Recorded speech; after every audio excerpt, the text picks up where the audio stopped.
ผมหายใจด้วยทฤษฎีนี้มาตั้งแต่2 ขวบตั้งแต่จำความ ผมเป็นคนไม่เหมือนเด็กคนอื่นในเรื่องการใช้ชีวิตประจำวันแม้กระทั่งการไปโรงเรียนผมเป็นตัวของตัวเองตั้งแต่2-3 ขวบแล้วผมเป็นคนหารายได้ตั้งแต่เด็กโดยผมร้องเพลงขายเดนเบอร์ขายไอติมขายโรตีตั้งแต่ยังเด็กแล้วผมตั้งแต่เด็กก็คือผมร้องเพลงแล้วผมเป็นคนหน้าตาขี้ริ้วขี้เหร่แล้วก็มันหน้าตาน่าเกลียดอ่ะเวลาทำอะไรมันก็ดูน่าเกลียดมันก็เลยดูแบบให้เงินมันหน่อยผมก็จะต้องหารายได้จากสิ่งที่ผมน่าเกลียดแล้วผมเป็นคนพูดไม่ชัด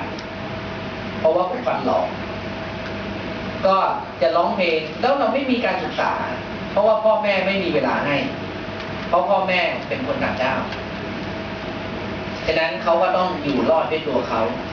ในชีวิตผมเคยพูดกับพี่แดงผู้ช่วยผมว่าผมอยู่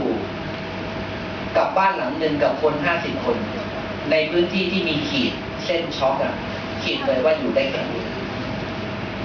ผมไม่เคยนอนบนเตียงพ่อแม่นอนบนเตียงผมต้องนอนพื้นมาตั้งแต่เด็กตั้งแต่เกิดเลยดีกว่าไม่เคยได้รับความสบายใดๆทั้งสิ้นแต่สิ่งนี้เป็นสิ่งที่ไม่ได้ทำให้เราท้อแท้หรือต้องไปขวนขวายหาสิ่งที่ดีกว่าคือต้องไปโอ้ยถ้าฉันเมื่อก่อนฉันไม่ได้นอนฉันต้องหาเตียงนอนดีๆหรือฉันต้องหาบ้านที่ดีทั้งที่บ้านมันก็ทำแค่ไม้มาปูปิดเอาฝ้ามาปิดแค่นั้นเองทั้งที่มันก็คือสี่เหลี่ยมนี่แหละ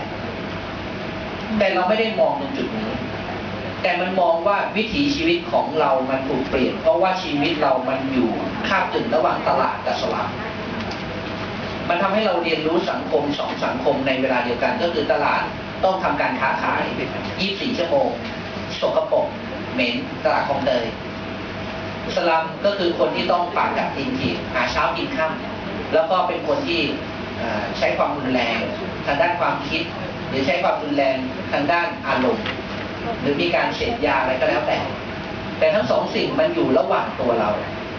าจะยืนทางไหนเราไม่ยืนเลยสิ่งพวกนี้มันปลูกฝังเราผมหารายได้ในการต่อยมวยตั้งแต่เด็ก2-3 ขวบผมว่าไม่มีใครทำแต่เป็นเพราะอะไรเพราะว่ามันถูกลิขิตทำให้ชีวิตเราเป็นอย่างนั้นแล้วเราอยู่กับตัวเราตั้งแต่เด็กไม่มีเสื้อผ้าไม่มีใครให้อะไรเรากล้าพูดได้แม้กระทั่งต่อหน้าพ่อแม่เพราะเราไม่เคยได้รับอะไรถ้าเราอยากได้อะไรเราต้องหาเองสิ่งนี้เป็นสิ่งที่ไม่ได้ทำให้เราแกร่งหรือทำให้เราเป็นคนแข็งผมเป็นคนมีสัมมาคารวะเสมอแล้วก็รู้จักบุญคุณคนเสมอนี่คือเป็นกฎ30 ข้อผมในทฤษฎีโพเมคัสถ้าว่างเข้าไปหานั่นคือตัวตนผมทั้งหมดที่ชีวิตประจำวันผมทำสิ่งหนึ่งก็คือการหายใจนี้มันเกิดขึ้นตั้งแต่ตอนเด็กๆ2-3 ขวบเพราะว่าทุก6 โมงเย็นผมก็จะไปนั่งที่ใต้โต๊ะทำงานพ่อซึ่งเป็นโต๊ะใหญ่เวลานับเบอร์หนังที่ฟอกแล้วอ่ะมันจะเป็นแผ่นใหญ่แล้วมาทับมาม้วนตรงนั้นจะมีส้นรองเท้าเศษหนังเต็มไปหมดแล้วผมก็จะไปนั่งหายใจในนั้นตอน6 โมงเย็นทุกวันแล้วผมก็จุดเทียนในขันแล้วผมก็นั่งหลับตาหายใจทุกวันอย่างนั้นตั้งแต่เกิดตั้งแต่2 ขวบกว่าพ่อแม่ผมปากกัดตีนถีบพ่อเป็นเด็กส่งรถเด็กส่งของขี่เวสป้าส่งหนังแม่ต้องทำความสะอาดทำกับข้าวแล้วก็ไปหารายได้เสริมก็ขายสาคูขายหมี่กะทิเขาคงไม่มีเวลาพาผมไปวัดเพราะเขาเป็นคนจีนพวกพุทธคนจีนเคยเห็นไหมครับเขาคงไหว้แค่ผีตุเอียนเขาคงไม่ได้ไปพาไปวัดหรอกครับแต่เราเกิดมากับสิ่งนี้ตั้งแต่เด็กแล้วมันทำให้ผมหายใจดีแล้วผมไม่เคยป่วยผมเป็นคนอัปลักษณ์จนถึงอายุ7-8 ขวบเท่านั้นเองเพราะเมื่อก่อนคนเรียกผมสังทองแล้วในสุดก็เปลี่ยนชื่อมาเป็นแก